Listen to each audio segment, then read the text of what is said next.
Welcome, coin collectors. In today's video, we're taking a closer look at the Jefferson Nickel, a fascinating coin that could be worth far more than 5 cents in exceptional condition. We'll explore its history, rare varieties, mint errors, valuable grades, and what to look for before you spend one. Stay tuned. You might have an overlooked Jefferson Nickel hiding in your collection. The 1961 Jefferson Nickel is an interesting mid-century United States 5-cent coin that can range from an ordinary circulated piece worth only a small premium to a remarkably valuable condition rarity when preserved at the highest grades. Although it is sometimes incorrectly described online as a bicentennial or ultra-rare issue, the 1961 nickel actually belongs to the original Jefferson Nickel design era of 1938 to 1964. The Philadelphia circulation issue had a substantial mintage of 73,640,100 pieces, meaning the date itself is not rare in ordinary condition. What makes the best examples exciting is their combination of strike quality, preservation, luster, and especially the visibility of the steps beneath Monticello. PCGS records an auction result of $10,800 for a 1961 MS66 full steps example, demonstrating how dramatically condition can change the value of an otherwise common 5-cent coin. The historical background of the 1961 nickel places it firmly in the post-war United States during a period of economic expansion, technological change, and Cold War competition. The Jefferson nickel had been introduced in 1938 to replace the Buffalo nickel, with Felix Schlag responsible for the design. By 1961, the series had already passed through the wartime silver alloy period of 1942 to 1945 and had returned to its standard copper-nickel composition. The 1961 Philadelphia issue carries no mint mark, while Denver-produced examples carry a D. Philadelphia struck the regular 1961 nickel, while proof versions were also produced there for collectors. The coin therefore belongs to an important period in American circulating coinage, even though it does not commemorate the American bicentennial. Its physical characteristics are classic Jefferson nickel specifications. The coin measures approximately 21.20 millimeters in diameter, weighs 5.00 grams, and has a plain edge. Its composition is 75% copper and 25% nickel, the standard composition used for normal Jefferson nickels during this period. The obverse features Thomas Jefferson facing left, with the inscriptions Liberty, the date, and I in God We Trust. The reverse depicts Monticello, Jefferson's Virginia home, with E pluribus unum, United States of America, 5 cents, and Monticello. For collectors, one of the most important characteristics of a 1961 nickel is not simply whether the coin looks shiny, but how completely it was struck. Specialists pay particular attention to the steps on Monticello, commonly called full steps, FS. A coin can have a high numerical grade, but still lack complete step definition because of weakness in the strike or contact marks. A sharply struck 1961 nickel with uninterrupted step detail can therefore be substantially more desirable than an ordinary example of the same date and grade. This is one reason the coin can become a condition rarity, despite its relatively large original mintage. Rarity in the 1961 nickel market is therefore primarily a matter of condition rarity rather than date rarity. Millions were produced, and circulated examples are not generally difficult to locate.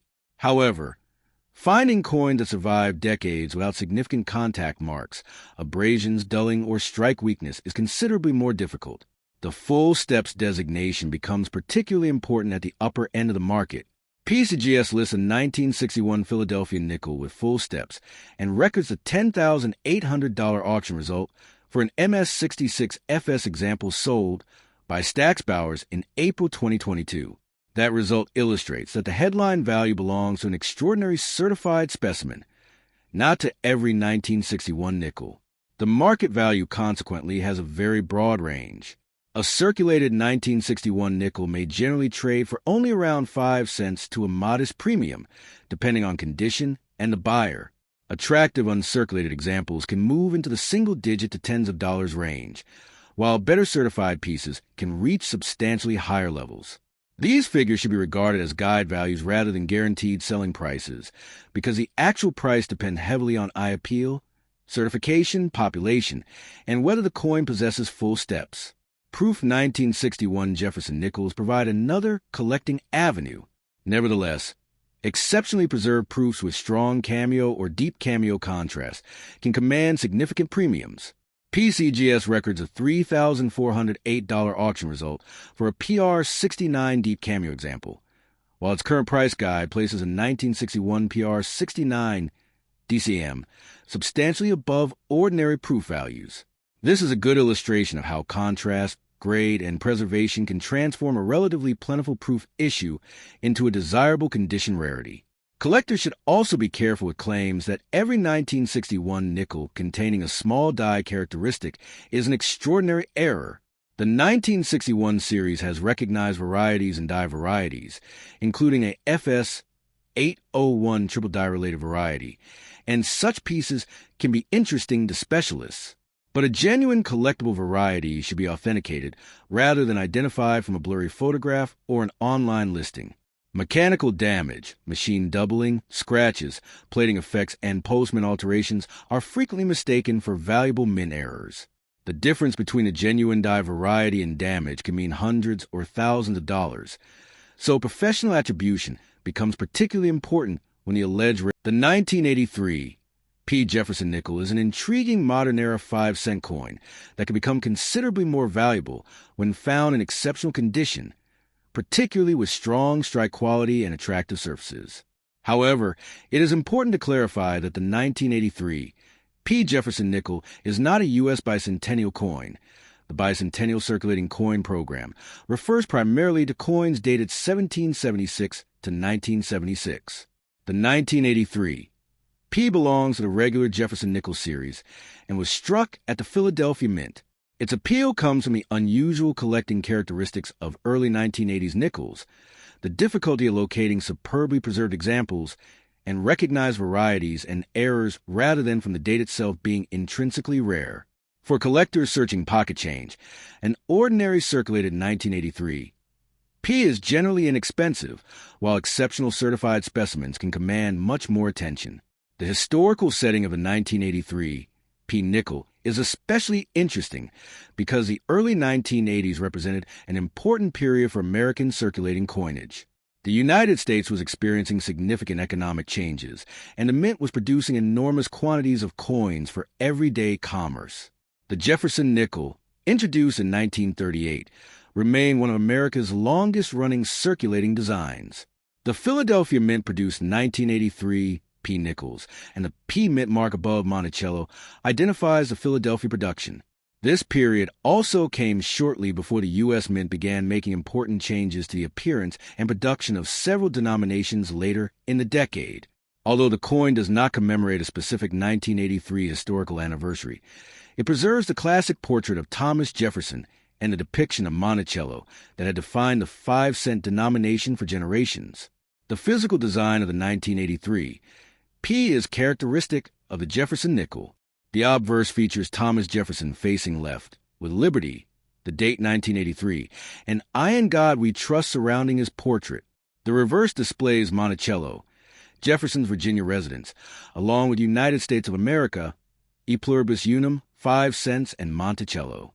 The coin has a diameter of approximately 21.2 millimeters, weighs 5 grams, and is composed of 75% copper and 25% nickel. Its plain edge and familiar silver-gray appearance make it easy to identify, but the real attraction for advanced collectors is the quality of the strike and preservation rather than the basic design. One of the most important aspects of a 1983 P nickel is its condition. Because huge numbers entered circulation, finding an example today with virtually no contact marks, strong original luster, and excellent eye appeal can be much harder than a large reduction figure might suggest. Nickels are especially prone to acquiring marks because they circulated heavily and were stored and transported together in large quantities. Collectors pursuing high-grade coins therefore examine Jefferson's cheek, jaw, fields, lettering, and the Monticello building very carefully. The steps beneath Monticello are also important to specialists, although collectors should not automatically assume that every sharply detailed 1983 P is an extraordinary rarity. The 1983 P also attracted attention because the early 1980s contained several interesting varieties and mint errors across the Jefferson Nickel series. A genuine double die, off-center strike, clip planchet broad strike, or other dramatic mint-made error can be worth considerably more than a normal example. However, this is where caution becomes extremely important. Scratches, dents, machine doubling, die deterioration, and damage that occurred after the coin left the mint are often incorrectly advertised online as valuable errors. A genuine error should show characteristics consistent with the minting process. For particularly valuable claims, authentication and attribution from a respected grading service or experienced error specialist are strongly recommended. In terms of market value, the 1983 P should not be described as a coin that automatically sells for thousands or millions of dollars. Most circulated examples are worth approximately face value or only a modest premium, while attractive uncirculated specimens can bring several dollars or more depending on grade and demand. Certified high-grade examples can move into the tens or potentially hundreds of dollars when they achieve exceptional grades, strong eye appeal, and desirable designations. A dramatic, authenticated mint error can command substantially more, but its price depends on the exact error, severity, rarity, and collector demand. Auction records for a specific certified coin are much more meaningful than sensational internet estimates. The most valuable 1983 P nickels are therefore likely to be condition rarities or major errors, rather than ordinary coins simply bearing the 1983 date. Collectors competing for registry set positions may pay premiums for coins at the very top of the grading scale, because population reports can become extremely thin at those levels. A coin graded MS-65 and another graded MS-67 may look similar to an inexperienced collector, yet the higher grade specimen can be much more desirable if the grading population is